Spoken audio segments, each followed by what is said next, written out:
So I'm kind of at a sort of limbo when it comes to my shoulder and the VA. And honestly, I'm so stressed about that it's just like, I'm tired, I'm cranky, I'm just blah. I've been hugging happiness quite a bit actually, and I even flipped Emmy over to her angry side because that's how I am with all this. Um and then I woke up today and was like, you know what? I might as well do this video. I had this really strong feeling about it. So I was like, you know what? It's time. I might as well talk about this. I've talked about this a little bit in the past, but not really.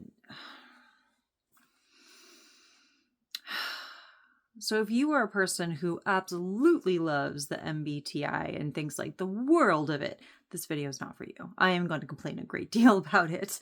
I will say that overall, a majority of the times I've taken the test, I have shown up as INFP. But I cannot stand the MBTI, and I will explain that, and that there is another one, the ENTJ, that I've gotten as well. And I will talk about the INFP and how I feel regarding that and my, how I relate to that and that stuff. But I just there are some people in the past who said, oh, you just didn't like it because, and they would make excuses about it. And I really think that people were undermining me a great deal and gaslighting, and it's just not okay to do that. It's really, my hair is just, I took a shower last night, so it's kind of a little bit floofy, and I'm like, I want it down. It's not staying down. So I'm like irritated. Everything is irritating me today, okay? It is absolutely a Monday. Okay, so where to begin? So I was in middle school, late 90s, and then like I was in high school through the early 2000s. Late 90s, MBTI was becoming a big deal in places, so they had students take it at school. I am the type of person that, while I do identify especially with the compassionate, empathetic, and like strong moral compass sort of thing that you see in INFP, I also I'm autistic and I have ADHD, and yes, undiagnosed, because have you seen the system? Have you looked at it? Is a nightmare. It is a nightmare trying to get my kids diagnosed properly. Like, I finally got them both diagnosed ADHD, but it's a pain to get through diagnosing my youngest for autism. Myself and others have for years clearly watched over and like, this is distinctly autistic traits. He's not just ADHD, and I'm that combined type, because I've always known I'm ADHD. I've always known that I've had it, but there are certain distinctive traits that I could not identify or understand, and it wasn't until my mid to late 30s, I'm going to be 39 this year, it wasn't until recently that I started actually talking to people in that community who are like, yeah, I have both too, or yeah, this is distinctly autistic, and that's not something that you can really cross over for ADHD. And so I started paying attention, like, I have always been this way. I've always done these things and could not explain it, and no one would accept that part of me because it was too much for them. It's too irritating, too annoying. I was always too much, but like I was never good enough. Like, it was bad. There's always, I went through a lot of that.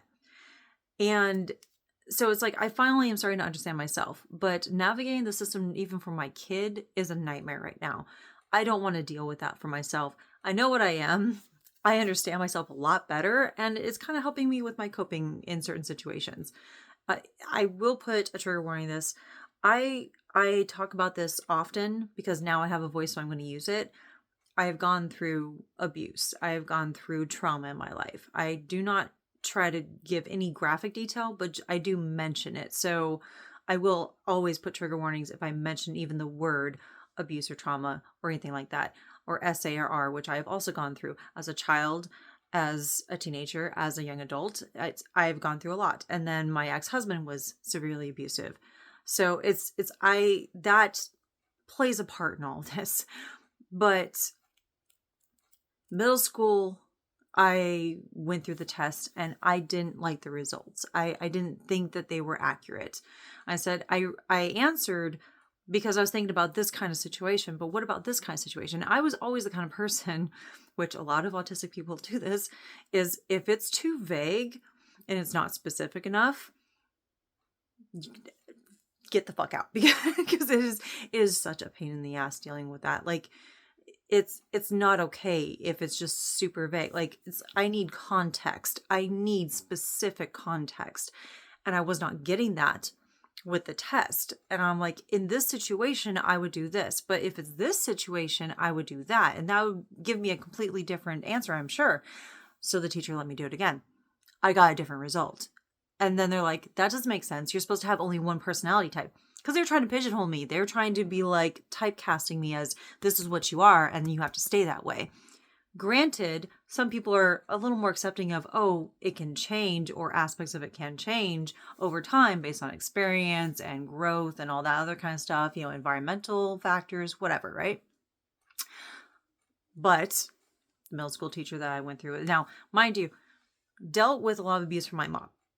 And then after 4th grade, beginning of 5th grade, she stole me and my younger bio sister, took us to another state. And for 4 years, my dad had a custody battle trying to get me and my sister. My mom was continuously abusive during that time. And we had to go through so many different schools. I had to move a lot. I was always the new kid. And they saw me as the problem child all the time, because I've always been the one to ask the questions, to be like, I need this to be specific. I don't quite understand this. I'm not processing this, especially math. I am terrible at math. I love numbers and patterns and set defined roots and things, but I do not like math and equations itself. So that was especially hard. I'm exceptional when it comes to literature, though. I had a college grade reading level before 6th grade. I'm pretty there.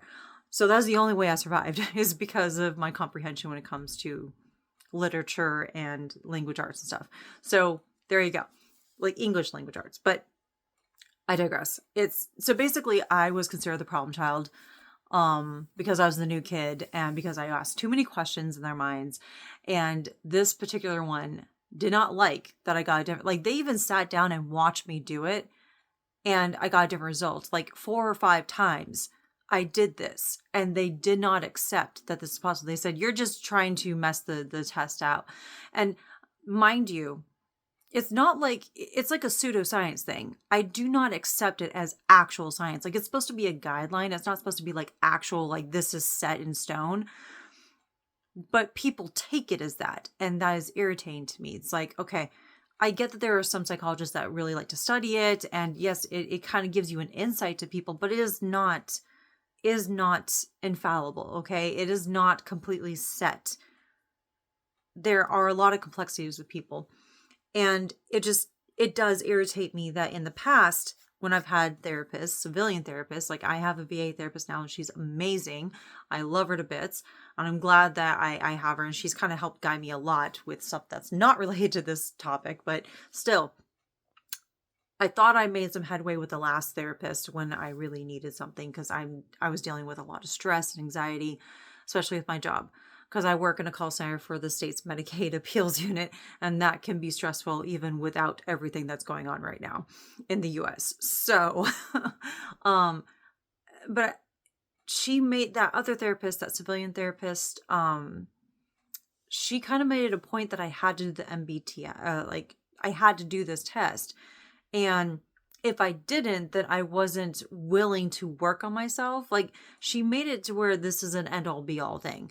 And if I didn't agree with MBTI and if I didn't think it was accurate, then I was just being difficult. Like, that's how she treated me. And I was just like, all right, then we're done. Because that is a red flag to me when you tell me that I have to be set a certain way. And if I don't fit your criteria, then all of a sudden I'm being difficult. Like, there's no room for error in people's minds. And there's these crazy expectations when it comes to the personality types, especially if you're trying to meet someone and form a relationship in some way with them. And I do not agree with that. I do not like that. I think that you have to consider people beside what this is. Granted, yes, I would identify strongly as mostly INFP because a lot of that is relatable to me as a whole, as a person, but I do have some characteristics that fall into other ones, like ENTJ, the critical thinking part, the analytical part, the assertive part. I do not like being the leader. I do not like being in charge. I do not like the spotlight. That doesn't mean I can't take charge. It doesn't mean that I can't be good at that job. I can if needed. I don't want to, but I can. I can take charge and do well at it. I just don't like to. I like to do all the things behind the scenes. I am very happy staying in the background. I'm very happy doing my introverted thing. But it's that assertiveness, it's that aggressiveness and analytical thinking and like how you process things in certain circumstances. That's why I got that result quite a few times over the years, because that middle school teacher was not the only one. They were one of the first. But there were many after that that just kept trying to put me in the set box and did not like that the results changed.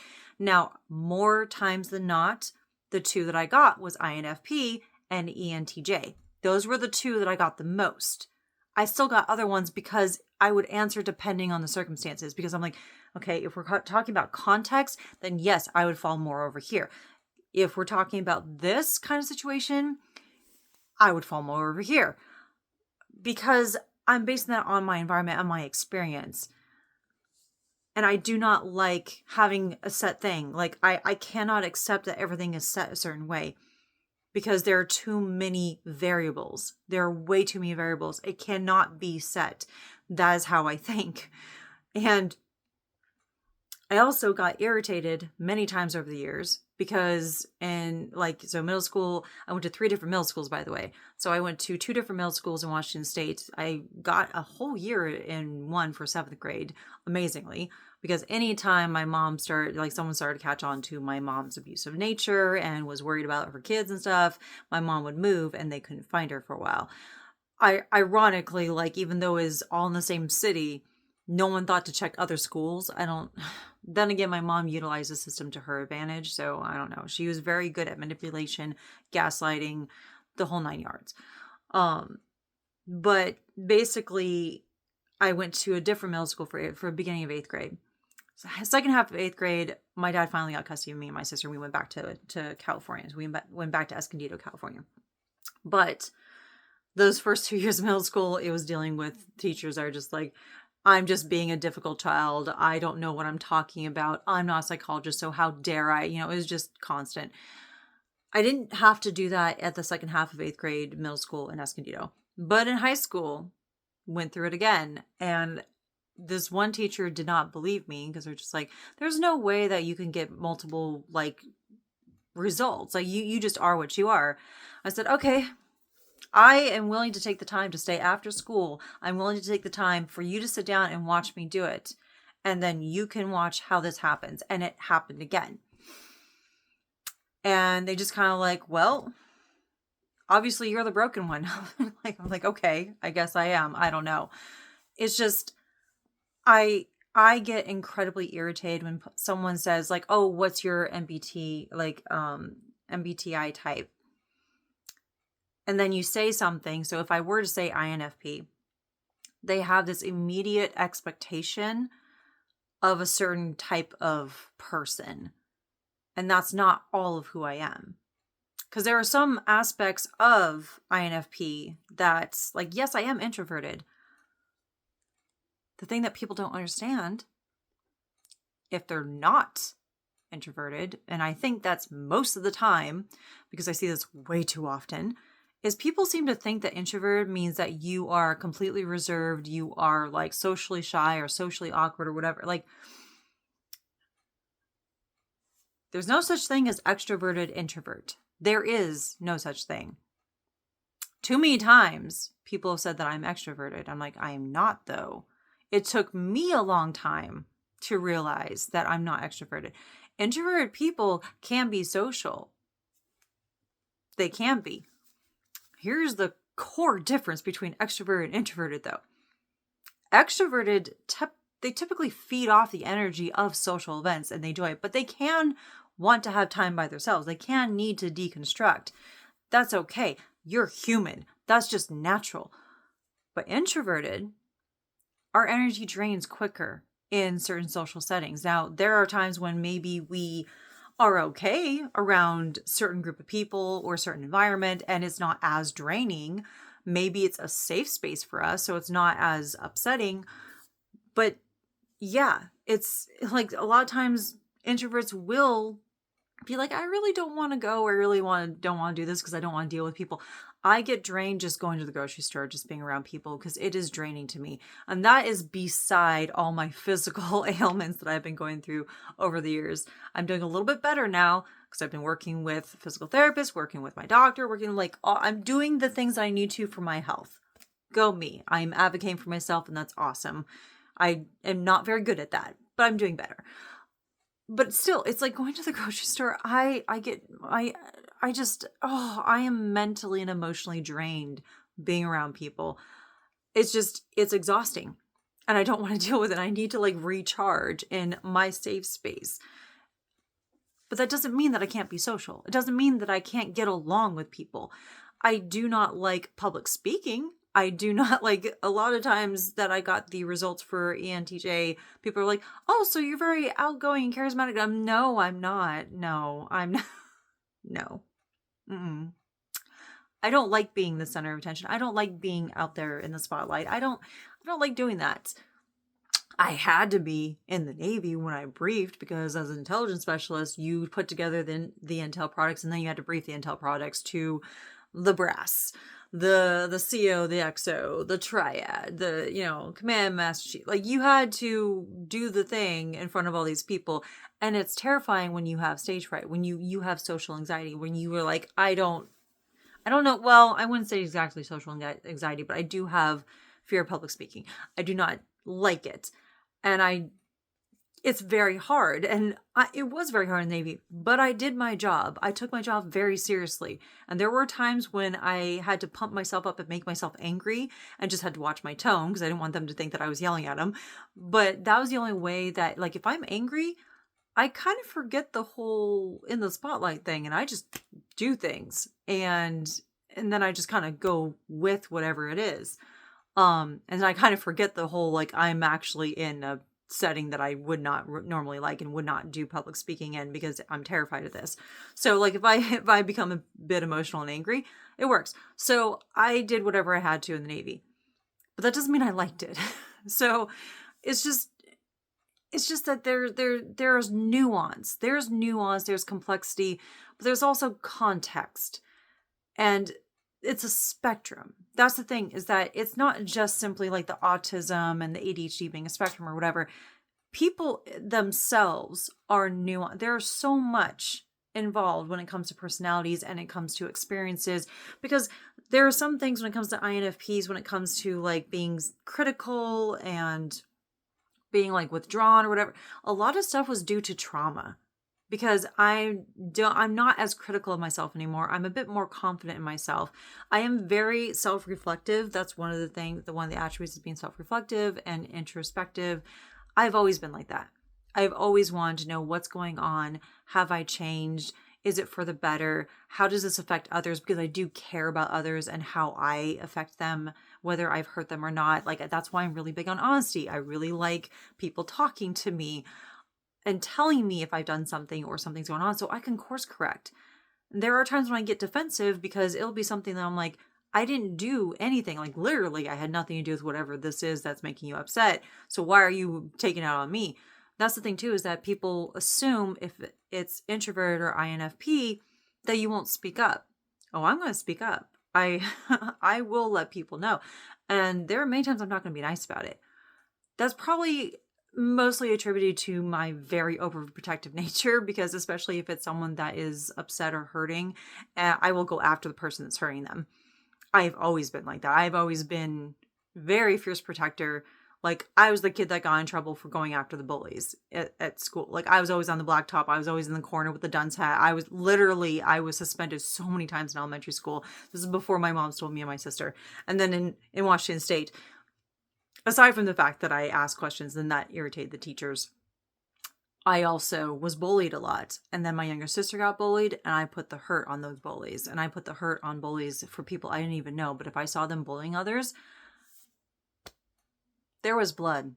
There were black eyes. There were a couple times broken bones. And there might be people who be like, why would you be proud of that? Why would you be? And like, they shouldn't have messed with other people. They shouldn't have hurt other people, expecting that nothing was going to be done. I am the kind of person that I don't like violence. I don't like war. I don't like bad things happening to others. I would prefer to mediate. I would prefer to be the healer that they talk about INFP being. I prefer to have a harmonious gathering, right? I would prefer that. But I am not afraid to put the hurt on people to protect others. And that's a more assertive, strong type of personality that doesn't seem to fit with INFP in many cases. At least that's what people assume. So when I talk about being angry when it comes to this whole assessment and how people really idolize it, it pisses me off, because you are pigeonholing people into personality type, and then you are assuming everything about them based on that. Even if that's just a majority of how they are or feel, but that could change with experience. I would have considered myself a little bit different in the past because, yeah, I was insecure. Yeah, I did have, my self-critique was really bad. I also did isolate myself a lot, but most of it was from trauma, but not me. I am perfectly fine being on my own. I do not have to be with other people all the time, or even a significant other. I'm okay doing my own thing and them doing their own thing. I mean, I survived in the military, okay? Like, yes, I missed family and friends, but I was okay. I was okay. I think I was more okay than some of my other friends and family. Like, they were more concerned and upset and sad and missed me. And I felt terrible and guilty sometimes because I can do my own thing. I can occupy my own time. I can have my own set path, or even not a set path, just a path, and I can survive. I am a pretty independent person. Some of that is shaped from my past. I had to literally raise my younger sister for a long time. I had to be like the mom, and I was the eldest daughter. And now I'm a single parent of two neurodivergent kids. And I'm neurodivergent. We've got a whole bunch of chaos and crazy going on. We make it work though. But it's just, there's so much nuance. There's so much more than just that. And I need people to understand that it's okay if you want to use it as a guiding principle and seeing like a part or a side of someone, but it pisses me off when people idolize it and take it as like, this is the end all be all. Like, this is what you are. And even if it changes slightly, this is your core nature. This is your core. And it pisses me off because I'm just like, honestly, there are certain traits that I have that could be in any of them. Realistically, I choose this. That's the thing too, is that people seem to think that this is just your natural state or whatever. And it's like, my natural state is chaos, okay? Like, autistic and ADHD, and I've been through trauma and abuse, and I have been healing for decades, literal decades, okay? And I have been working very hard for that. Not just for myself, but also because of how strongly I feel about contributing to people and helping others. And how can I help them if I don't know how to help myself, or if I don't know what's going on the inside? If I haven't healed something, I could inadvertently hurt others. And I absolutely do not want to do that. I want to be the complete opposite of how my mom was. I want to be the opposite of how my dad used to be. He's making strides to do better. And that's the reason why he's actually in my life again and in my kid's life, because he's making effort and has admitted fault and has accepted responsibility for and is working through. And even though we haven't like sat down and had like some therapy session with each other, we're not that type to do that. We have worked through some things because he is doing the best he can. And when he said a certain term. I said, "Oh, we don't really say that for this kind of community with neurodivergence." Like, "Oh, okay, thank you for letting me know what would be a good term." So like he is actually course correcting and he's doing better than he used to. Because my dad was the whole like hide your emotions, never show feelings. He was not supportive in the aftermath of getting out of that abusive situation with my mom, and wasn't really supportive after I got out of the Navy and I was pregnant with my youngest. I was escaping an abusive marriage. I was filing for divorce. I was physically disabled from my injury in the Navy. I was going through so much shit at the same time. I did not have the support I needed. And so I went where I needed. I did what I had to do because I needed it for the safety of myself and my kids. He's doing better now, my dad is, but he wasn't in the past. But I vowed to not be that way, the way that they were. I vowed to do better. I wanted children. I was lucky enough to have kids. And I know I'm going to screw up. I know I'm going to make mistakes, but I will own up to that and I will be transparent with them. My parents were not like that at all. It was literally just, you need to accept this or else. There was no explanation. There was no talks of things. There was no communication. And there's so much in some of these personality traits in these various, like all of them, there's bits and pieces that I could relate to at some aspect of my life. And again, whenever I took the test repeatedly and I said, well, if I'm going to answer it this way, depending on this situation, I get a different result. And I don't have like multiple personalities. I don't have like personality disorder or anything like that. The reason I know that part is because I actually got tested in the Navy.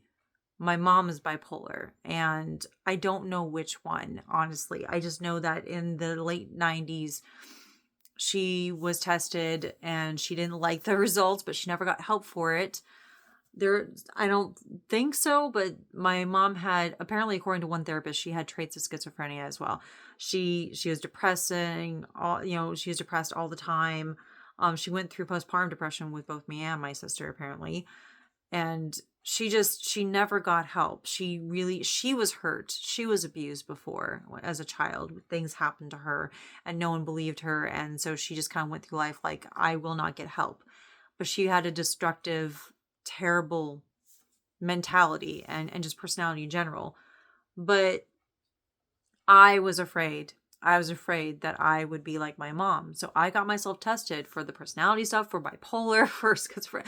I got myself tested in the Navy. I had access to things. Like I literally joined the Navy to save my own life.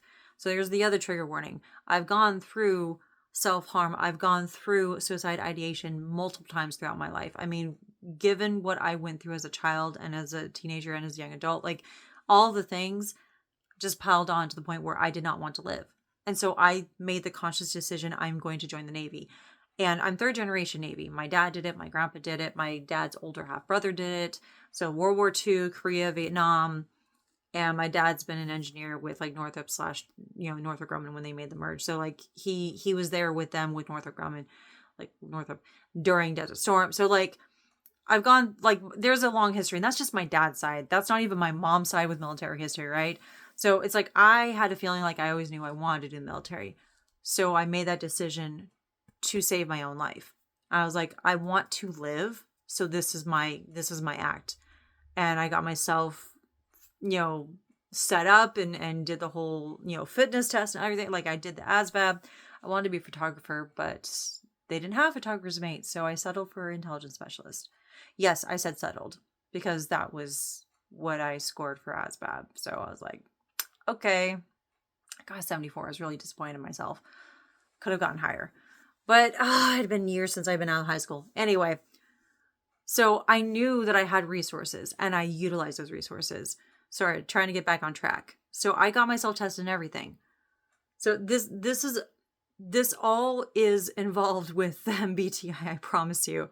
But it's basically, there's so many factors involved in why I chose to answer the question the way that I did. But so many people have told me, no, you can only be this one thing. No, you can only do this. You can only do that. You can't have these two opposing kind of personalities. Like apparently ENTJ and INFP are complete opposites. And I'm like, I don't fully do the whole ENTJ thing. I can be assertive if I need to. I can be in leadership positions, and I have been. I just don't want to. Like the current job that I'm at, I've been in for like almost 5 years, and I started the same time that my supervisor did, and she moved up to supervisor. And I think like if I really wanted to, I could, but I didn't want to. I knew that I had to work on some of my stuff for my mental health, for my physical health, for my kids. There's so much going on. I was like, I do not want to be a supervisor. I do not want to have that role while I am dealing with all this other stuff. I'm prioritizing me. I've been in a supervisor position before. I've been in a leadership position before. And even with stressors, I somehow did it. I somehow succeeded.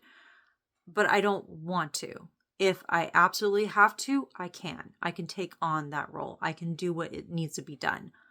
And I am very much a critical thinker. I am very much a calculating and logistical kind of person. I mean, I read like Sun Tzu's The Art of War and Mary Shelley's Frankenstein when I was like 7, okay? Like that's just a small example of some of the stuff that I read like when I was younger. So, I mean, yeah.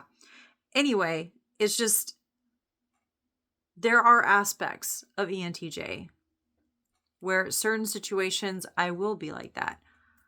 But it is not a majority of how I feel most of the time. So if I were to identify with one, overall, it'd be INFP because that's the one I also happen to get the most out of all the times I've taken the test. But I do encourage people that even if someone tells you their MBTI, like their personality or whatever, so oh, I am this, please don't assume that they are automatically every single thing that's listed for that personality type.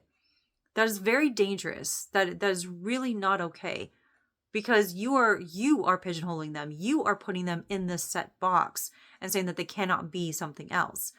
And there is a danger to that. Because it also depends on circumstances and situations. There has to be context. There has to be nuance. And a lot of times people ignore that. There are people who idolize this and think of it as the end all be all. And it's not. So that is my major beef with it. And that has been my irritation for years. And this is me logically looking through and researching it for a long time, okay? For a long time. Now, for this video, for the purpose of this video, yes, I'm going to put in the links of places that I went recently because I retested myself. And on one site, X Personality, I got ENTJ the first time. When I went through and retested, I got INFP. And then when I went to a couple other sites, INFP. So I was like, you know what?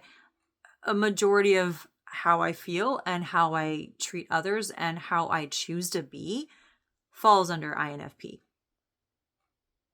But I do want to tell people, make no mistake, just because someone can be empathetic, just because they can be caring and they want to be there for others and help others and stuff, does not mean that they are a pushover. It does not mean that you can come in and bully them or take over anything or like I have way too often been underestimated in my life.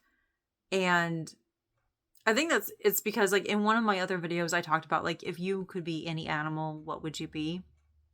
And I have 3 distinct animals as far as land and air. Now, sea, I was considering like I do really like squids and octopus, like octopi, but I also like orcas. I love orcas. So I mean, but as far as air, peregrine falcon. I love the versatility. I love the speed. I love that they're a predator bird. They're not too big. I'm kind of short. I'm 5'4", so I'm like short, but I've always been underestimated. I've always been looked at as, oh, you're short and cute, and oh, just poor you, and it's just, no, there's a lot more than you think. Land animals be like a tiger, like a Bengal tiger, or a wolf. Those are like my 2 go-tos. Even though I love horses and I love cats and dogs and stuff like that, I would go for the predators because I myself am like a predator in many ways. I can be very beastly. I actually got a new shirt. Just side tangent. So strong and pretty. Even comes with a hood too. I don't think I look good with hoods, but whatever. Um, but I just really there's a part of me that, even though I talked about feeling more like a beast than a beauty for the longest time, because Beauty and the Beast is my favorite fairy tale, there's a whole story about that. You can go see the other video where I talk about that. But there is a side of me that will lean into that beastly side, is that sometimes you need a beast to take out the monsters. And that is very strongly how I feel about a lot of things in life. And that is very strongly how I feel in general, because I am the protector. I am the one that will put the hurt on someone if I see that they are doing something horrible to another person. I am not the type to sit back and not say anything. Even going my entire life being abused, being a victim, like, you think that I didn't try to escape? You think that I didn't try to tell someone? You think that I didn't try to reach out for help? So many times I did. And so many times people failed me. People that I thought were my friends when I was an adult in the Navy, people that I thought I could trust in my own command, failed me and allowed for not only me to be abused, but when I wasn't there, when I wasn't physically there because I was on duty or I was on the ship, found out that my ex-husband hurt my oldest child. Yeah. When I tell you that the only reason my ex-husband was alive after that is because I knew that I would go into jail and that my oldest would be taken from me, because they wouldn't believe that it would be self-defense. Because honestly, I never attacked first, but I do finish things. So that was how I felt back then. But I had to be careful because I also was physically disabled. In many ways, I was physically injured.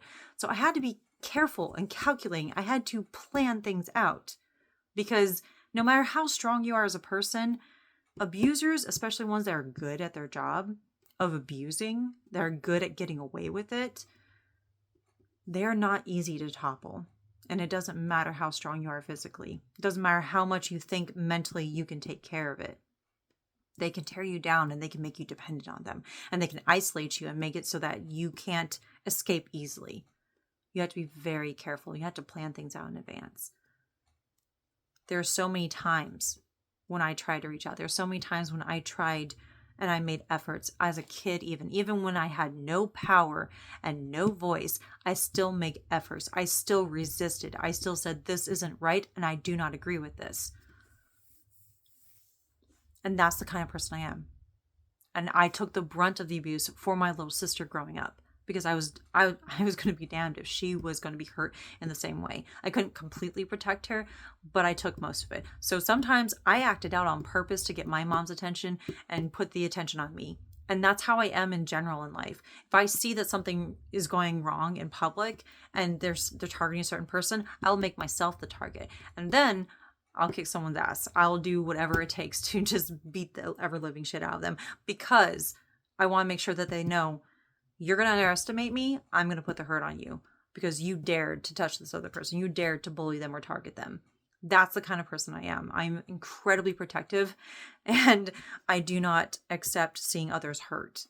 And I'm not nice about it either. That's the thing too, is that there are people who talk about, we can use words. At some point, words are not going to cut it. At some point, you need to do something about it, and you need to make sure that people understand, you are going to do this, I'm going to retaliate. I'm going to make sure that you do not do it again. Because there are people where it doesn't matter what words you use. It doesn't matter what you say to them. They're always going to be violent. They're always going to be harmful people. They're always going to hurt people because they enjoy it. Words are not going to cut it then. So I am that type of person. And that may not sit well within the INFP personality. Like it doesn't seem like that, right? Like there is a strong sense of justice and moral obligation that people at INFP feel, and they can be very protective and they want to heal and they want to help people. But the idea that they would be as brutal as me, it doesn't seem like I would fit, right?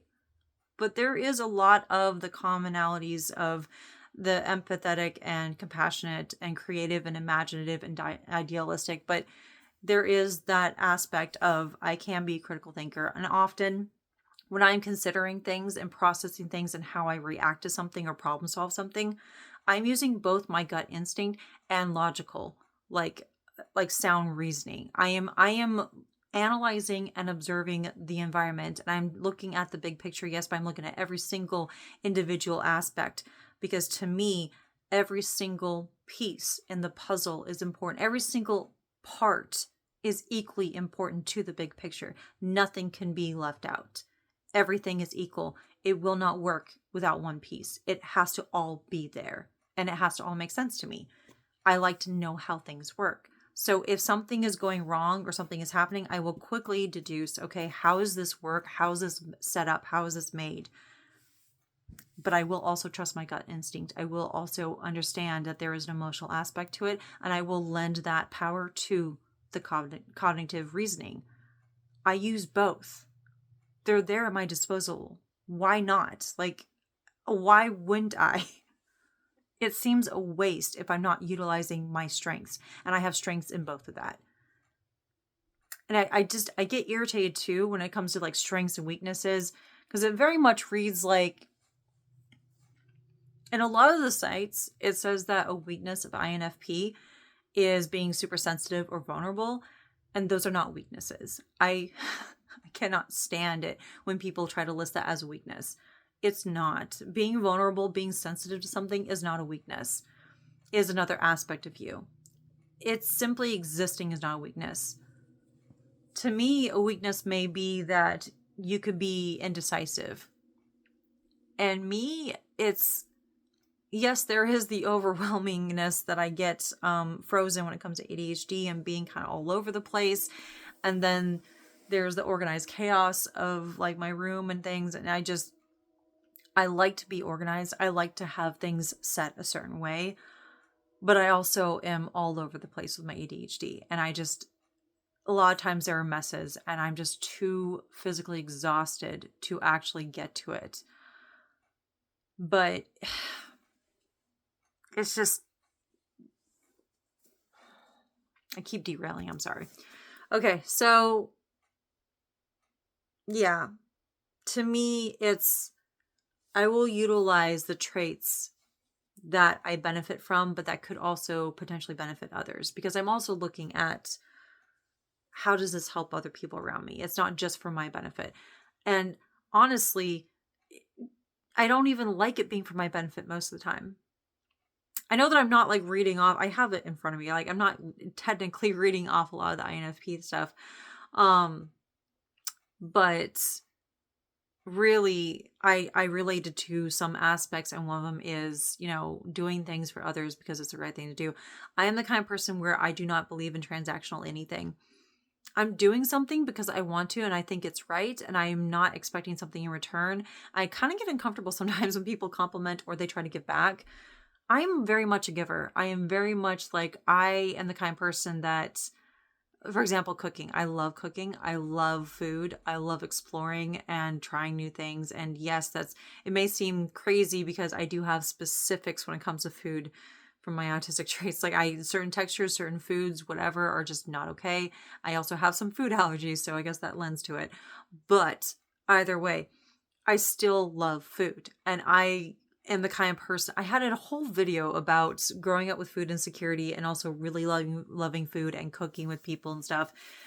But I will go out of my way to find out what your favorite dish is, and I will find a way to make that dish for you. Like that's one of the ways, because I love expressing and caring for others, and that's one of the ways doing it. Or if someone like has a certain location, or there's a certain meaning to certain like symbol or whatever, like I will do something meaningful related to that. I will, if I find that out about someone, I will make it personal for them, that will make them happy, because like I'm that kind of giving person. But I don't do things because I'll be rewarded. I don't do things because it will get me something. That's why that aspect of karma, I don't believe in. Like if you have to do something because of a threat of it coming back to you or whatever, then are you really doing it for the right reasons, or are you just doing it because you fear retribution? Like, I don't give a fuck about that. I really don't. I am not a religious person. I'm not really a spiritual person. I'm not even like a proper heathen, okay? Like, I also have had religious trauma, so I'm really not like, I actually am friends with a lot of Christians, but it's how people utilize that belief system or that religion to, if you're going to do it to hurt others, I don't think you're a good person at all. And I will judge you harshly, but I, I'm not even like, like, I don't even know what I am. I just think that there may be something in the universe or may not be. I don't care because guess what? Does it affect me? I don't know. I'm just living life. I'm just doing my thing. And I have to be in charge of shit because no one else is going to do it for me. So to me, it's like, I'm not going to do something because I think that something bad's going to happen to me. I talk and I goof around when it comes to karma, but I'm just like, I'm very much the person, and I think this aligns with INFP. I'm doing the right thing because it's the right thing to do, not because I'm going to get something from it.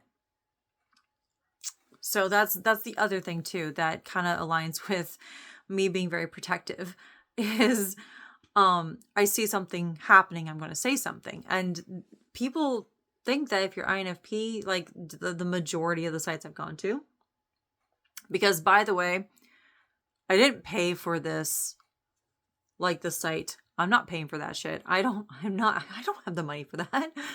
So I just did the basic test, but I went to multiple places and the results are in that the majority of it was INFP. So there you go. But there's this aspect of not willing to say things or being afraid to speak up or whatever. In the past, it wasn't that I was afraid to, is I had to be calculating. I had to coordinate and plan things out because I was in a survival mode situation. So there are many times I couldn't speak up. There are many times when I didn't have a voice because even when I did speak up, no one listened. So I had to learn when to use my voice. Now I have my voice, I'm using it, and I'm not going to shut up. I'm definitely going to continue to talk about the tough topics. I always tell people, you do not have to follow what I'm doing, and this is me personally. So if it doesn't work for you, that is fine. I am not here to give advice. I'm not here for followers. I'm not here for likes. I'm not here for like any sort of clout. I'm not pushing products or whatever. I'm just talking because I think it's important and I want to talk about it. And it's important to me. And if it helps someone, great. But you do not have to follow my footsteps. But it really has irritated me in the past where people are like, oh, they're not willing to speak up or they're afraid to speak up. I'm like, I also think that there's nuance there too. What do you mean? So do you mean like verbally or do you mean do something about something that's happening? Because there's more than one way to speak up. There's more than one way to do something. So there's the whole set parameters that people like stick people in. And that's another irritation I have with it. I do think that in some ways this can help you assess yourself. And understanding yourself is good, but I don't believe people should idolize it the way that a lot of people do that I see online and hear in videos. It's really irritating and quite frankly nauseating, at least to me, because it's just like I can't, because people take it religiously in some aspects. And I'm like, no, that's not good. But I think the other part of why it irritates me and the whole introspection thing is because I already do that. I don't need to know this kind of stuff about me. But I have been avoiding taking the test again since that last therapist before my current one. And I have been avoiding talking about this specifically for the longest time. So I figured I might as well face it. I am absolutely the person that anytime someone asks me, are you ready? I'd say no, but I'm going to do it anyway, because I am the kind to face things and get it over with, or face things and learn from it. I'm very much a hard charging person. I'm very much someone that will own up to whatever it is and take responsibility for things, and adapt and grow as needed, depending on the circumstance. I'm also the kind of person that I don't go seeking for the positive or the negative in things.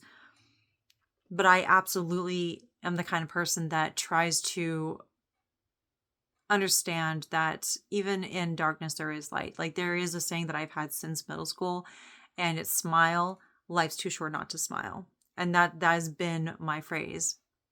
Alongside, change is inevitable, but integrity should be steadfast, because it should be. No matter what you want in life, no matter what you're going to do, change will happen. Whether it's you getting older, whether it's the world changing, whether it's climate change that people seem to completely ignore still, or, you expecting something to go a certain way, but it doesn't, like the current climate in America. But change is going to happen no matter what. In some aspect, it will happen. But integrity should be steadfast. Integrity should stay. And unfortunately, it doesn't for a lot of people. But so those are my two things. Those are the two things that I have definitely lived by. And so I just definitely, I have a lot of beef with MBTI. I have a lot of beef with people who take it religiously and don't account for, I'm not even talking about complexity for a person, but they don't take into account that a person is more than just a perceived personality, that they are more than that. There is nuance. There are underlying things. Like, for example, there's some aspects of INFP that some people might think like, okay, being timid or being like reserved or isolating oneself a lot. I am comfortable alone. I don't have to be around people to feel rejuvenated. I don't have to be like, I enjoy spending time with people. I actually do, especially if I got to know them and, or if I were in a relationship, which I don't even know if that's going to be a possibility at this point, just because like, that was another talk with my therapist, the possibility of me like getting out and dating again. I don't know if I don't know. I've had other videos, whole video about me thinking I'm unlovable, but not because I don't like love myself or that I'm not a loving like that you can't love me. Just, I don't think a guy exists that will accept all of this and my kids and be like, cool, can be on my level with that. So I don't like, I'm like, I don't think it'll happen just because I don't think a guy like that exists, but whatever. That's my personal thing.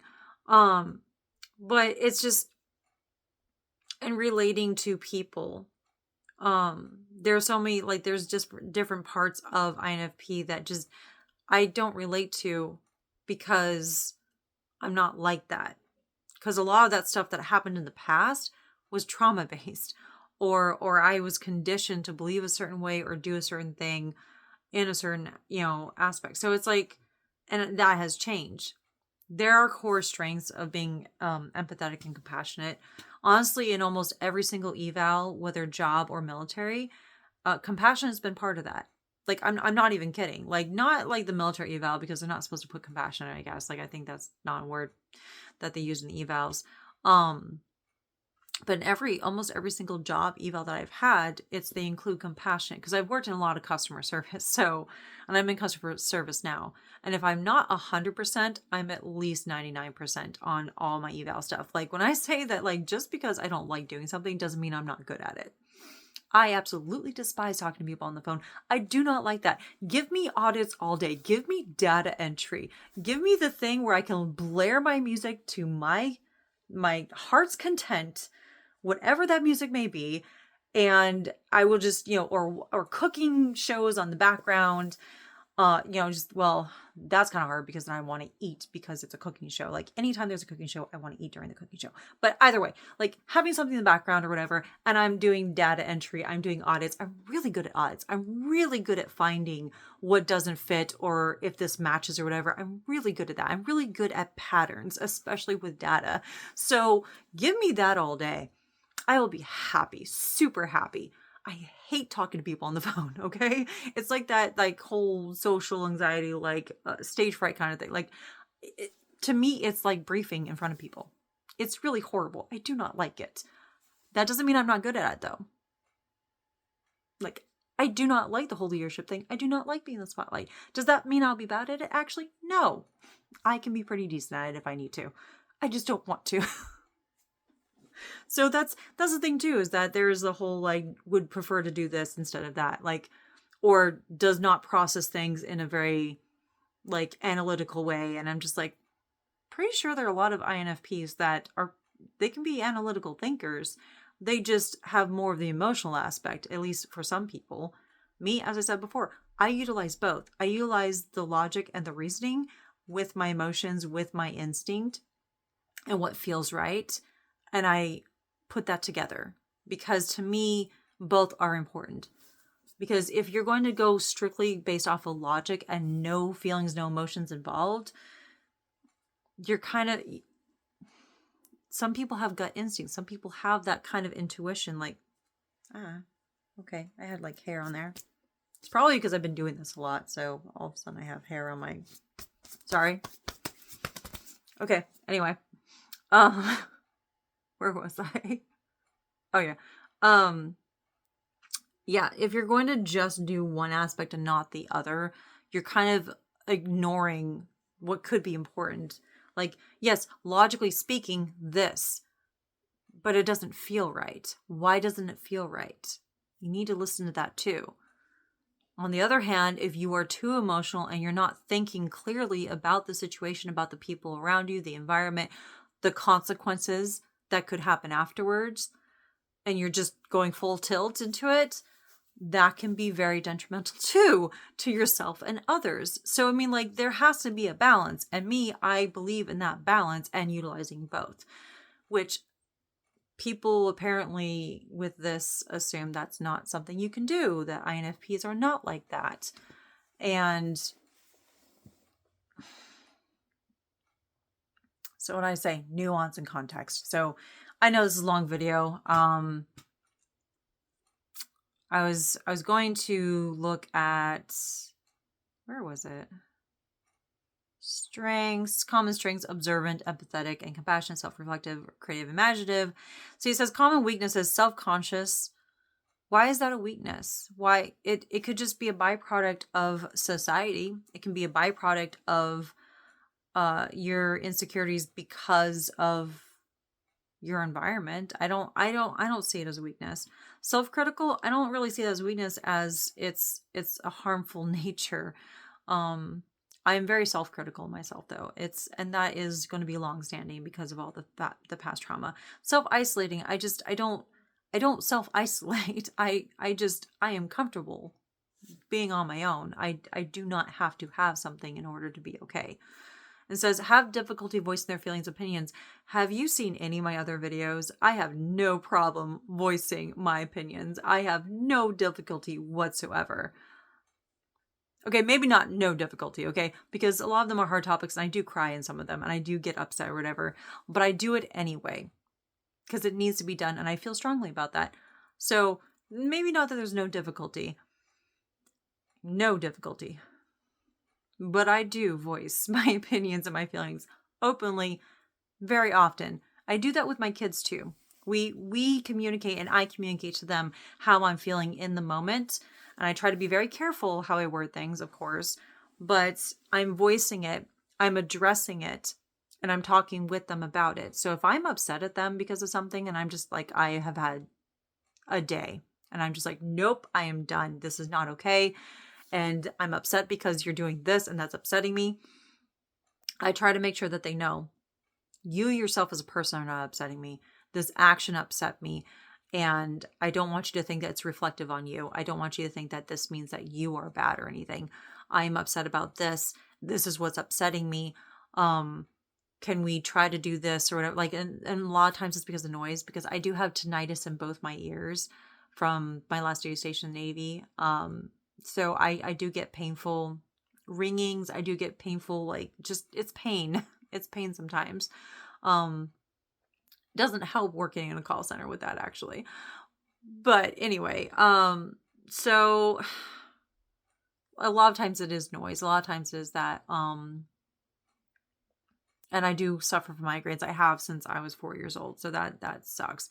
Only recently found out that could be attributed to the ADHD. Like, I didn't know that it could be attributed to, neurodivergence. I just thought something was wrong with me.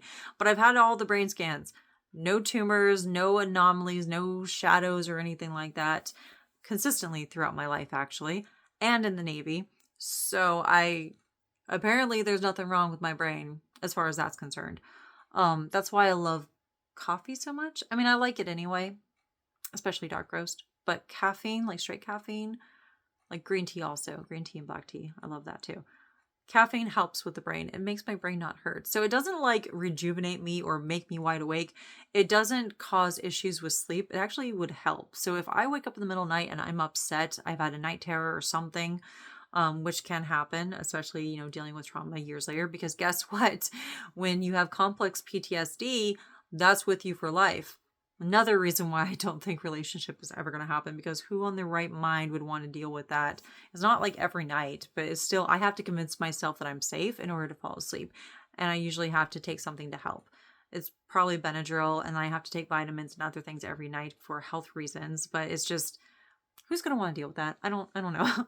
But waking up in the middle of the night, say it is night terror, say I'm just dealing with insomnia, having like a cup of hot coffee kind of soothes me and it helps me, and it kind of makes me sleepy, and it's like, okay, I'm not as upset now. So it's like some people do warm milk. I don't like drinking milk products very often, or milk in general. I like cheese, but no. So I can drink coffee with or without creamer, honestly, hot or cold. But either way, so it's usually like something like that will upset me with the boys if they're like being really loud and they have all this energy. And I love that they feel safe enough that this is their safe space, that they can be themselves, their very energetic selves, and they can unmask and not have to pretend, or they need to fidget, they need to go back and forth, they need to stim or whatever, like especially my youngest. So we have fidget toys throughout the house, like they're just placed wherever. So if you're ever in an area and you need something, you're upset, there's a fidget toy that you could start fidgeting with. Or like one of, the squishy balls, the Nidos or whatever, because these are also lots of, I have like so many of these, not this specific one, but I have like different versions of like a Nido or a squishy ball. And I have like thinking putty too. But yeah, it's usually that I'm sorry, I'm getting back to the point from before. It's usually that that will upset me, some sort of noise. And so I'll let them know, like, this noise upsets me. Like, can you please be considerate? Can you please help? Whatever. I'm not mad at you, like, specifically. The noise is upsetting me.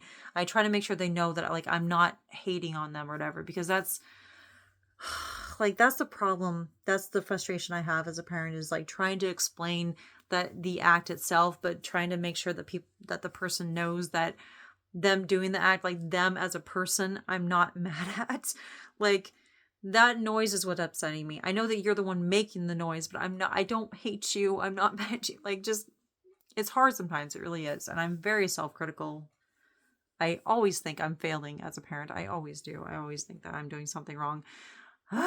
But anyway, I was going to scroll down. Potential challenges. They had, like, INFPs have an intensive dislike of conflict and criticism. I don't like criticism, but a lot of it's from past trauma and from being autistic, and really not like, you have to let me know, am I in trouble or not? Like, what's going on? So like, I love that my supervisor is like, she's getting her degree in psychology, and she has been she's a former teacher. And so she definitely understands, like, yes, even if undiagnosed, like, she's like, okay, autism, ADHD, like, she works with me. I am very fortunate in that.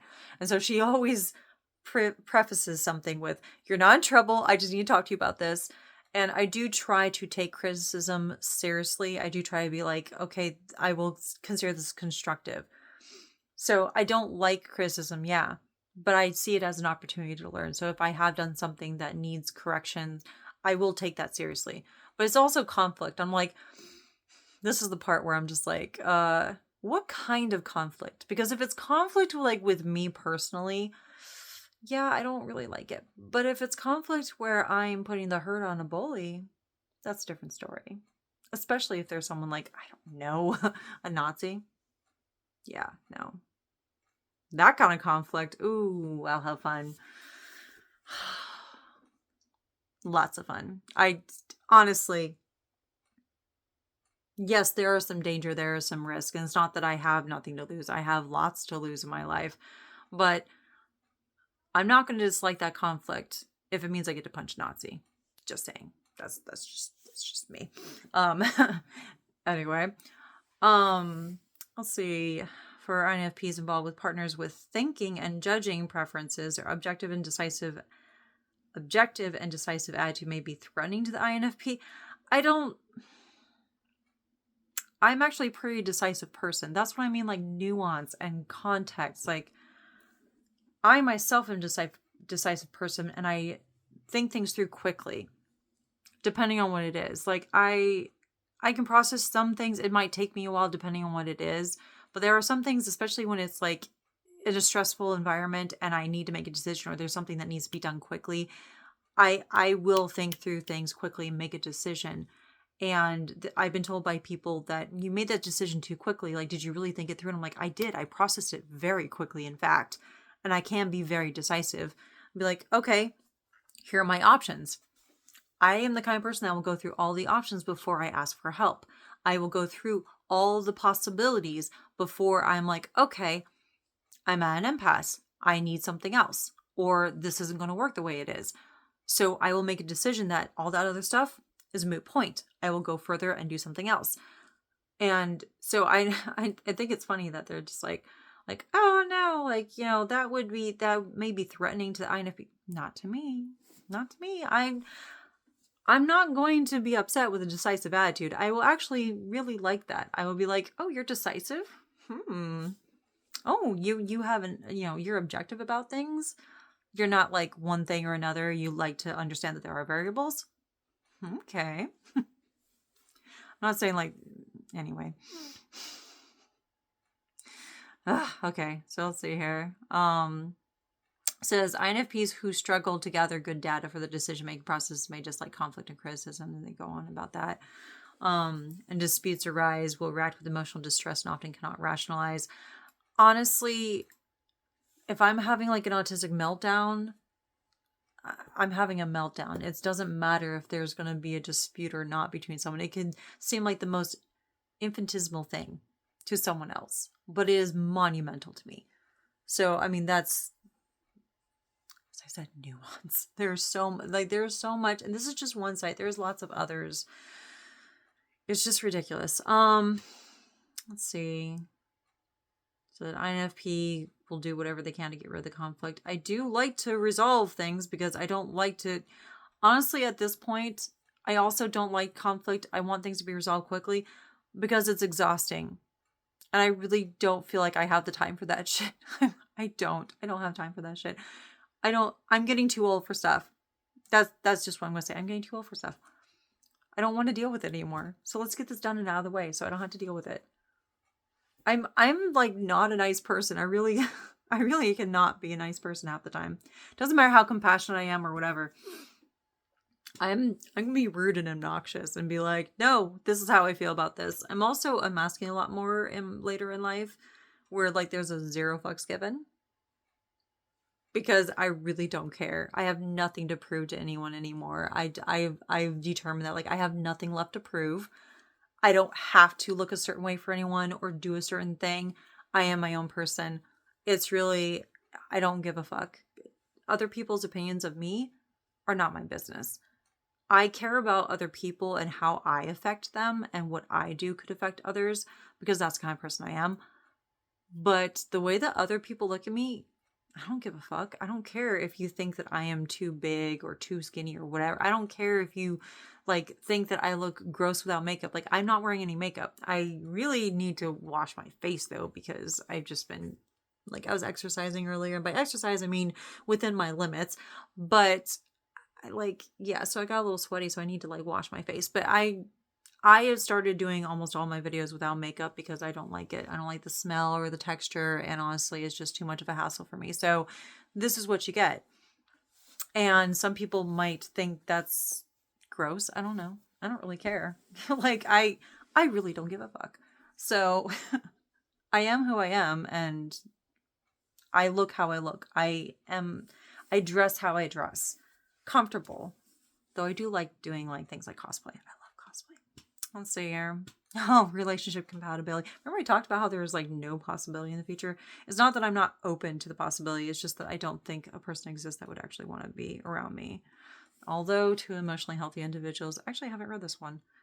Of any personality type can enjoy a fulfilling relationship. Some are more complementary to the mediator than others. Oh, really? Okay. INFPs are naturally empathetic and sensitive souls, so they do well with many personality types, especially those who value and prioritize emotions. So those personality types such as ENFJ and ENTJ tend to complement them nicely. How does ENTJ complement them nicely when it's supposed to be complete opposite? And that's the one that I got before. That makes no sense. That's weird. So the INFPs are natural parents, meaning they accept and enjoy the parental roles. He's a natural extension.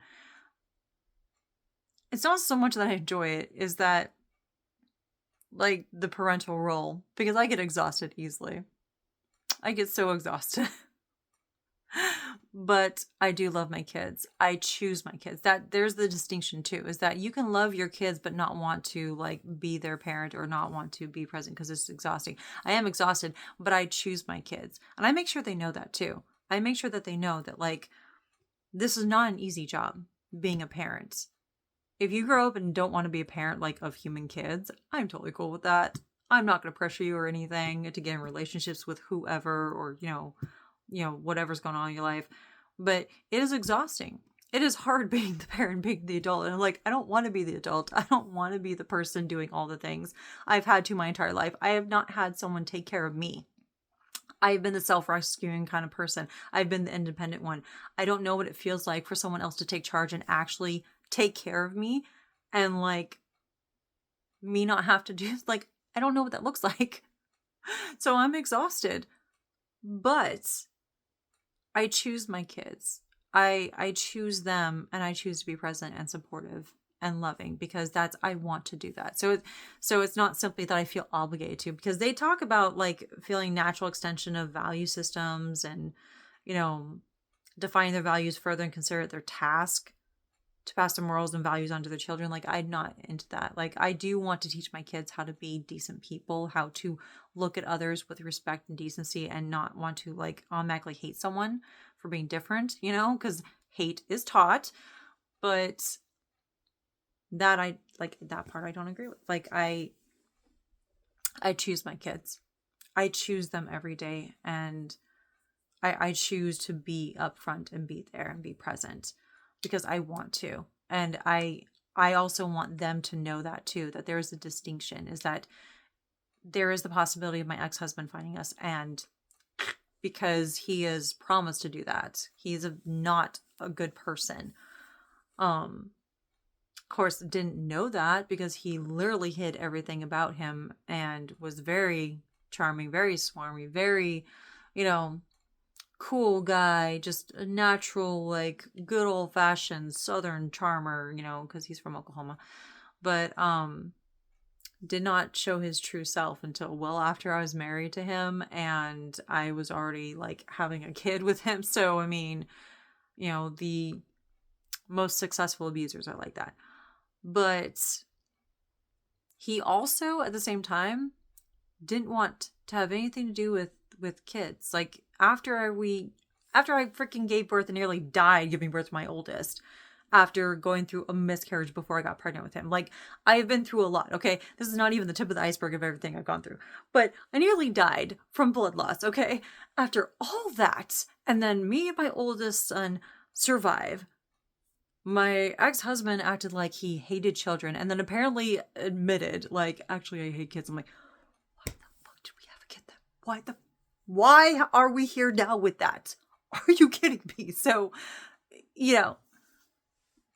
and then he fled his state to avoid being served child support papers when I was still living in California because he didn't want the responsibility. And he assumed that the youngest child wasn't his. Biologically, they are his. There's no one else. He did not give me a choice in that, okay? My ex-husband did not give me a choice in that. But, it was just ridiculous. Okay, biologically, they're both yours. And, while you know where I am, yeah, I want you to pay child support. But nope. He didn't want responsibility. He didn't want to. He chose to do the things he did. He chose to leave. He chose all that kind of stuff. So I make sure that my kids know that if people really want to, they will stay. If they want to do something, they will do it. It is about intent, not just the emotions, but it is about intent and following through, because I want to teach them that as well. Like, I am a very committed person. I am a forever person. That's the other thing too, is I'm not a casual person. So I don't want to do dating if it means that I'm casually trying to find the person. No. I'm a forever person, and it's meaning being with me, being with my kids, me accepting that other person, anything that they have going on in their life. And I've had to critically reframe how I looked at other people, because I've been very much the off-putting rejection of anything else out there, because I don't want to accept that possibility. Like, I've been kind of like trying to deflect the idea that I could ever be approachable, because I didn't want to deal with that. And now I look at this and I'm like, now I'm just like, the person would have to be crazy if he wanted to date me. I'm just saying. Let's see. As a friend, highly warm and caring individual, strongly value authenticity. Yes. I love honesty. I love communication. That's why I get really pissed off if I've done something to upset someone, but they say nothing. I get really pissed, because I'm just like, you mean I've been doing all this thing, this entire time, and it's been upsetting you? It's been hurting you? Yeah, that's, I get mad at that. I get really mad, because I'm just like, tell me. Of course, I've been told that I'm very overbearing and unapproachable. Maybe that's the ENTJ part. I don't know. Ugh. So yeah, anyway, you can just go look up all this kind of stuff. Honestly, like, you can look it up, the INFP. I'm not going to go over every single thing, but I do like the best career matches part. Creative and compassionate individuals often make great art directors, digital marketing. Well, I don't really like the whole marketing idea, or being in front of like marketing or, public relations stuff. I don't. But they talk about fashion designers. I love interior designing, graphic, fashion, illustrators, all that, and that stuff is there. Musicians. I mean, I was in choir from age 3 to 15, and then in command choir in the Navy before the tinnitus. I'm very sad. I used to be able to I can't sight read. I've never been able to. So I trained myself by ear, to pick out notes and pick out my place in a song, and pick out exactly, and I could pick out I could like tune myself basically by ear. I could tune my voice to how I needed it to be. I was soprano, but I could do alto if I needed to, but I can't do that anymore. I still encourage the kids to sing loudly and proudly no matter what. And like, we're going to be off key. I don't care, because we are going to enjoy this, and it's a song that we like. So photographers, yes.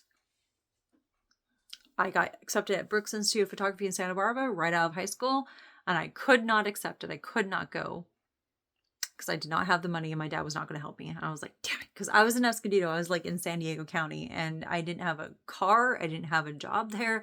I didn't know anyone there. I couldn't get scholarships because apparently my GPA was messed up before the deadline for scholarships. So I had to get that corrected, and that was upsetting. So I didn't get any scholarships or anything. So basically I was like, I can't accept this. I got accepted in 2004, and it was like me and another person in my class actually, and they were very selective about how many people per state they got each year.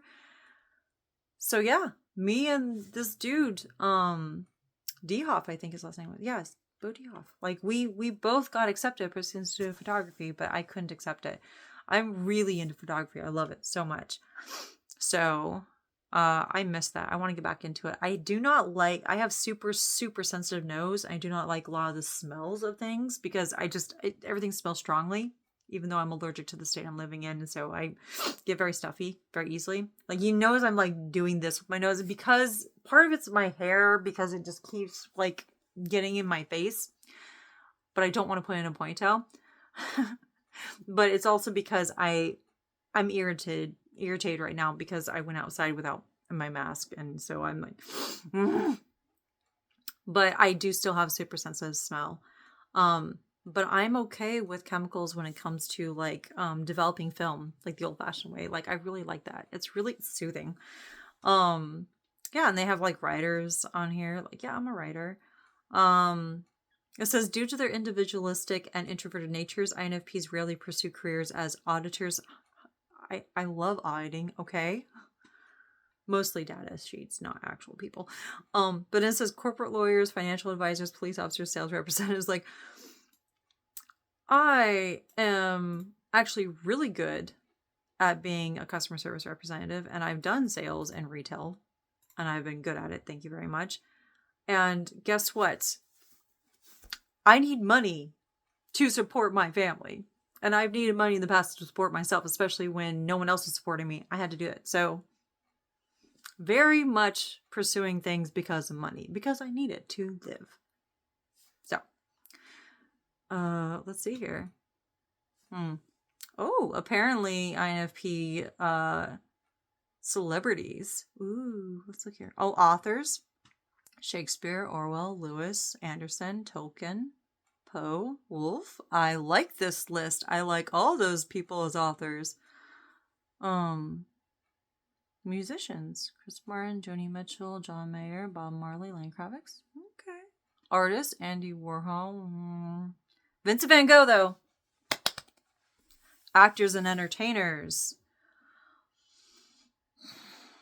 I don't like some of the people on that list. I'm not even going to read it. That's just one, by the way. That's just one. There was another one that I saved that I thought was fun. Let me see here. Let me scroll down here. Where is it? It was talking about Disney characters, and I thought it was hilarious. Hilarious. Where is it, though? Oh, it talks about anime characters, too. Like Alphonse from Fullmetal Alchemist. I love Fullmetal Alchemist. Gaara from Naruto. I thought that was interesting. I was like, really? The site that I got that from, though, is just like, it's not like the most reliable stuff, but I thought that was funny. Shizuku from Whisper of the Heart. I love Miyazaki. I mean, I love like everything, like Disney, Miyazaki, like anime. I love all the things. If you have not seen any of my other videos, I have so many videos where I talk about I'm like a nerd of all trades. Like I'm not like the master or like really good at any one thing. This keeps going backwards. I don't like it. But like I'm into all the things. Star Wars and Star Trek and anime and like Marvel, especially like Deadpool. Like, I mean, you can see Deadpool, but you know, Deadpool. I have a lot of Deadpool things. I'm not even going to show you all of it because then we'd be here forever. And we're already here forever because it's well after an hour. But I like so many things. I like anime. I like oh my gosh, I like cosplaying. I like plushies. I like soft things. I love art. I love animals. I love all sorts of things. Okay. Like I am all over the place. Anyway, I totally did a tangent there. Sorry. Where is it? Okay. Disney characters. Here we go. Sadness from Inside Out. I thought that was funny.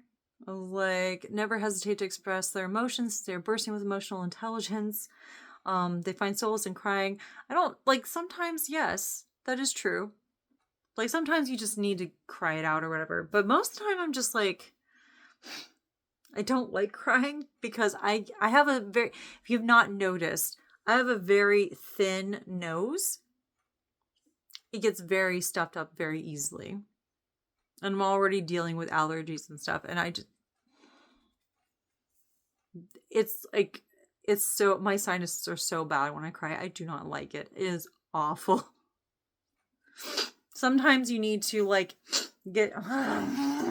sometimes you need to get things out. This is going to bug me so much because it's a little windy today. So yeah. Okay. Violet from Incredibles. I thought that was kind of cool. I'm just like, yeah. It says, rather than loneliness, she feels comfort when she is alone. She doesn't require the company of others to keep her occupied. All she requires is her imagination. I'm like, yeah. And let's see here. I thought this was funny. Bambi from Bambi. And I'm like, I like how it says the INFP the MBTI type is most likely to radiate Bambi level innocence. I'm like, I am so not an innocent person. Didn't you hear what I talked about earlier? I have very much a morally gray sort of leaning on things, okay? Like, people may not like how intense I am when it comes to the whole justice thing and protecting people and stuff. Like, I can get pretty intense. I'm like, I take it seriously. But I'm just like, innocence? Like, but then it says, perhaps it's their young attitude, or perhaps it's their clear desire to absorb everything around them to the fullest. And being in awe, like having a sense of awe. I'm just like, yeah, I really get excited about the littlest things, about everything. Like, I am very much the person that does not believe that beauty is in the eye of the beholder. I believe that beauty exists whether you like it or not. You just have to have the courage to actually see it. That it is there. It is there all around you.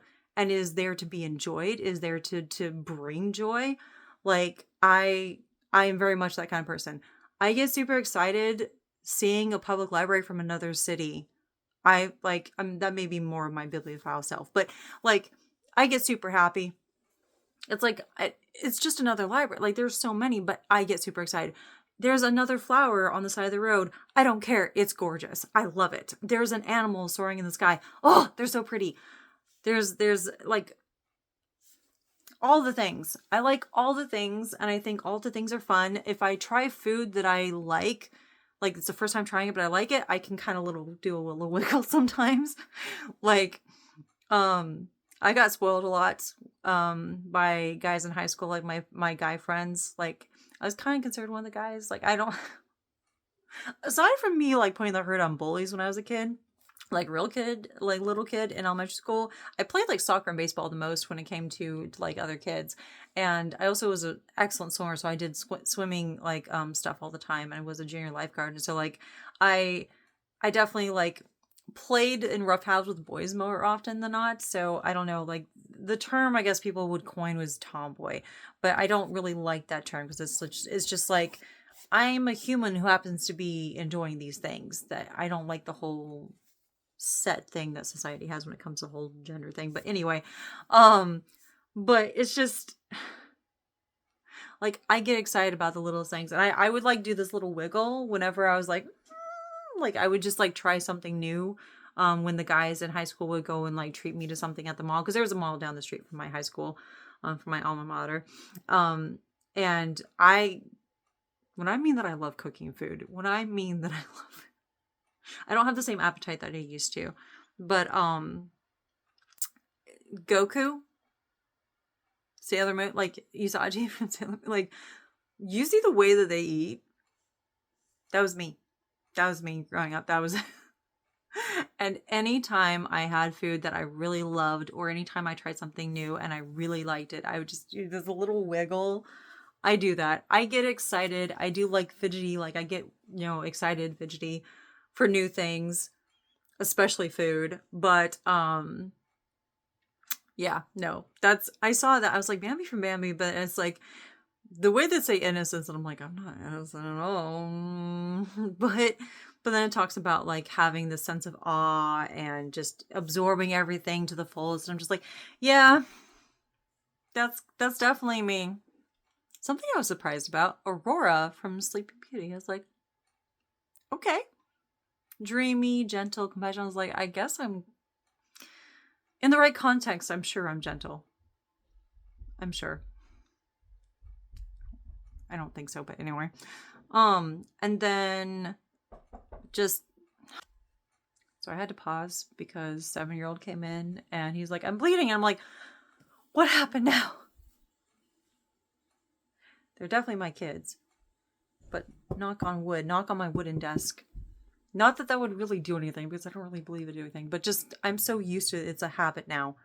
Knock on wood that they never go my route. I'm like a walking Barbie saw. If something can go wrong, it will go wrong. Do you know how many bones I've broken? How many fractures I've had? How many dislocations? Anyway, no, it's because he had 2 teeth come out, 2 baby teeth, and then say he has a third one coming. So he has his 2 bottom teeth and he has one of the top teeth coming out. Like, well, 2 of them have already come out, but then this third one. So we went to the dentist last month because it is a routine every 6 months, and so they said, "Oh, you got like a bunch of teeth that are going to come out soon, a bunch of your baby teeth." And he's just like, "Really? Okay." And so he had his first tooth and his second tooth come out, and now that third one. So he's bleeding. I was like, "Oh no, what happened?" And he's like, "It's like his tooth." I had to pause again because he came in and said very dramatically, "I feel like I'm dying." I'm like, no, you're okay. You're okay. Sometimes we do the whole overdramatic thing because we do. We goof off, we tease each other all the time. Lots of mom jokes from me. I'm not going to do any in this video, but yeah, no, he came in. And he wasn't actually like crying or really, really upset, but he was just being super dramatic because he had a bit of blood. And he's just like, "I feel like I'm dying." And I'm like, "Oh, no, you're not. You're okay. You're okay." And then, of course, because I didn't have a really big reaction, he's just like, like, "Come on, Mom. Like, you're supposed to have a certain reaction." Sorry, I bite my lip and I like pick at it a lot. So trying to be healthy here. Anyway, I'm going to continue. I did see other characters like Frodo Baggins and Cena from Hunger Games and Luke Skywalker from Star Wars. I'm like, oh, yeah, that's kind of cool. I don't know if this is actually accurate as far as INFP, but just, yeah. Anyway, yeah, you can look up most of the stuff. I just thought I would talk about my vibe on that, like how I feel about it. I really do think that there's just people need to kind of take into consideration other factors, other variables, that it's not just strictly this or that. And there are some people, of course, in the history of all this who told me like, "Oh, it's just because you had trauma related to it." I'm like, trauma? I just had people who were gaslighting me and being assholes about it. Like it wasn't really trauma. It was just me being pissed off because I'm telling the truth. Like that happens a lot with people who are autistic and ADHD. It's like, I'm telling the truth. Like, why don't I almost become physically ill when it comes to actually lying? Like, I do not like lying. There's no point in me lying because also if I have to lie, that means I have to create something. And that means I have to pay attention and like follow through with that. With my ADHD? No. Not going to be able to do that. It's too much effort to lie and to have some sort of like whatever that isn't me. I might as well just be me. The only kind of, I guess, lying is masking, trying to do the whole neurotypical fit in thing. And I didn't like that either. Really did not like it. So I don't like lying. I don't like dishonesty. It's just like okay. Anyway, I will, put these links in here that you can look at. I mean, if you want to go to the actual MBTI like site or whatever, if you want to pay for that kind of stuff, that's fine, whatever. I'm not going to tell anyone not to, but so I guess officially INFP, but there is other aspects of me that do not align with that. And across all these sites, that's a majority of them are saying the exact same thing. So it's not like one site specifically is like, "Oh, this is the only thing." No, all these sites are following what the official website is, the official like site is. But it's just, I don't think it's okay to have a set, unrelenting view of this kind of thing. And it's people's mentality towards it that really pisses me off the most. And the fact that it is very rigid and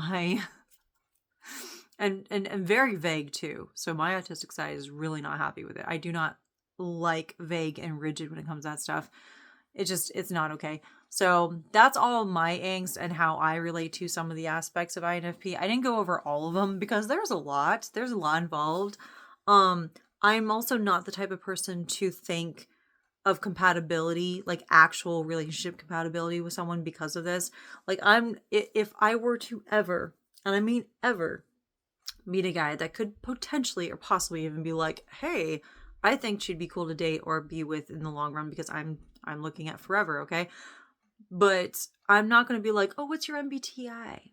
Like, what kind of personality are you? Like, I'm not going to do that. I'm going to get to know the person, and I'm going to see if they follow through with their actions and their words. I want to see if they actually have integrity, if they are a decent enough person as far as I can perceive. I also am not afraid to cut people off for being toxic. That's the other thing too, is that there are people who are like, oh, I'm afraid of conflict. I'm afraid to, let go or to, no, I'm not afraid of that. I will, I will absolutely cut people. I don't care how you're related to me. I don't care how I know you. Like, I cut out someone who was like my closest friend, like one of my absolute closest friends, and like he's been in my life since middle school. He's like my big brother over 20 years, and he came out as transphobic and misogynist, like roaring misogynist, and never ever saw any of those. Like, he knew my entire history, everything that I had gone through. This is one of the few people who know almost every single aspect of me, as far as like what I'd gone through, my views on things, how I am definitely like an accomplice to the community, like LGBTQ plus community, and the kind of misogyny I had to deal with growing up and being around, and just the kind of abuse I'd gone through from other guys.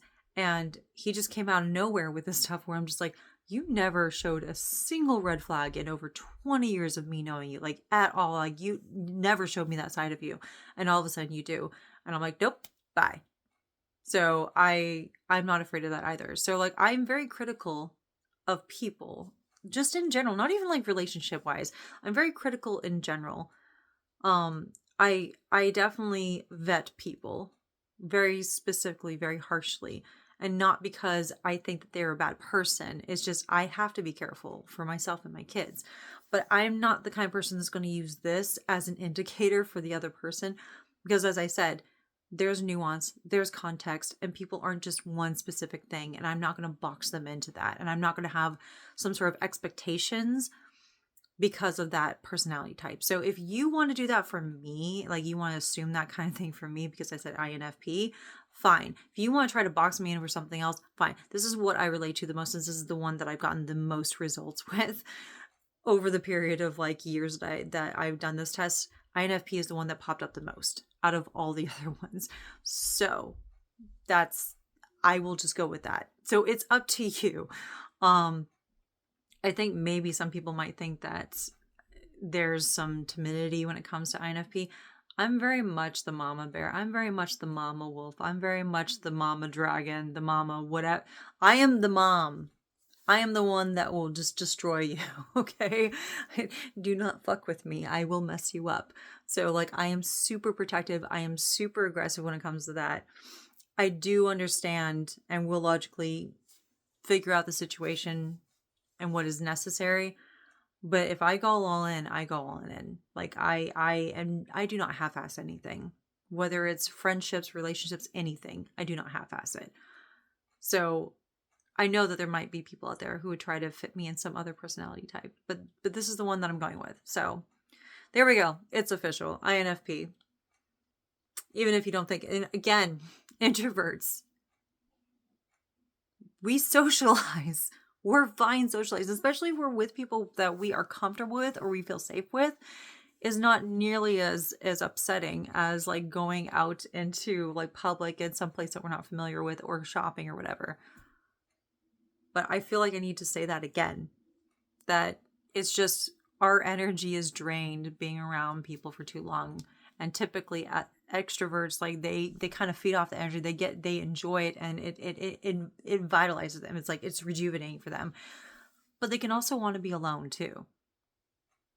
So I mean, like I just really think that there's just too much people, too many times people are just looking at this like it has to be a set way. So just don't do that.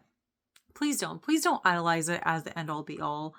Honestly, like you can look at it the same way that you look at a zodiac, honestly. You really can, okay? Like that's my personal opinion. So I am not the kind of person that's ever going to ask someone what their MBTI is, and whether I would get along with it or whatever. I'm going to look at what is realistically in front of me, and if people follow through with that. And if they don't, then bye. Like I want integrity, and I want honesty, and I want actual warmth and actual consideration, so it's if you can't be that, It's not that I can't get along with people in general of different personality types, but I'm going to look at what's in front of me. Whatever you get from this assessment is not that is not the sum of you. Okay? So that's just how I see it. You can agree or disagree, whatever, but that is all this in a nutshell. Okay? And yeah. So anyway, I'll go ahead and go. I have been putting off dinner for myself. The boys already ate, but like I've been putting dinner off for myself just because I felt very compelled to do this video and just get it out there because it's just been bugging me and it's been irritating me, and I needed to vent about it too because I just really get so irritated with how people look at this kind of stuff. So, happiness has definitely helped me though. So, she is so squishy, by the way. She's just super, like, yes, I love other plushies than Squishmallows, but oh my gosh, she's just, I don't like things that are typically pink. Blue is my favorite color. Like I am blue all the way. Like I love cool colors, like blacks and dark greens and dark purples. Blue, of course, but blue and like black are my two things. Like a lot of my clothes are blue and black and maybe some grays and variations in between. But so seeing this, I love rainbow stuff too. But seeing this, it's like, it's got quite a bit of pink and you wouldn't think that I like it, but I do. I love, oh my gosh. The moment that I saw her, I just immediately took her up and I'm just like, you're mine now. You make me happy. Just holding you and just, oh my gosh, you make me happy. So this has helped. This has helped doing a video and doing this. It's kind of therapeutic in a way. Not that this is therapy, like it's not in lieu of therapy. I actually am going to real therapy and I might be done soon because the objective is within reach. So, that's a whole nother story and I'm not going to put that in this video. But anyway, I will talk to you when I talk to you. I'm probably going to do some other kinds of videos, like talking about other things, but I wasn't going to do another video for a while. I really wasn't. Because my last video, I was like, I don't know what's going on. I need to figure things out. But for today, like all day, other than work, I have just going back and forth with the VA, with physical therapists. Just, I'm in limbo and I have to wait. And there's nothing else I can do. There's nothing else that I can possibly do. I've done all the things I can possibly do. So I was like, I felt compelled. I'll do this video. There we go. So here we are at the end. If you've never seen any of my videos, they're usually pretty long and I do not have any editing things. I'm very bad. I'm very inept when it comes to technology. So like some people think like, well, you're old enough. You're born in the 80s. You should know this stuff. And I'm like, technology and I don't get along really. Like this is the basic, the bare minimum that I can handle. Okay. So yeah. So I am just talking straight. There's no editing. There's nothing, no filters, nothing. Like this is just me talking about whatever it is that I want to talk about. So if you've reached this point, kudos. I don't know what else to say, honestly. I mean, maybe, you have a lot of patience, I guess, because a lot of people, like, they have to have short videos. I'm definitely not one of those people. Like, I can have short videos, but I do like the long videos too. So I think that's why I do it. Even if I could edit, I think I would still enjoy these longer videos. And oh my gosh, my nose feels really itchy now. Okay. I will do another video whenever I do another video. I don't know when though. But now I got this out. I feel a little bit better about that. And so is happiness. I know it says love, I know, but her name is Happiness. I wanted to name her Happiness in Korean, but I can't pronounce it. So she's just Happiness.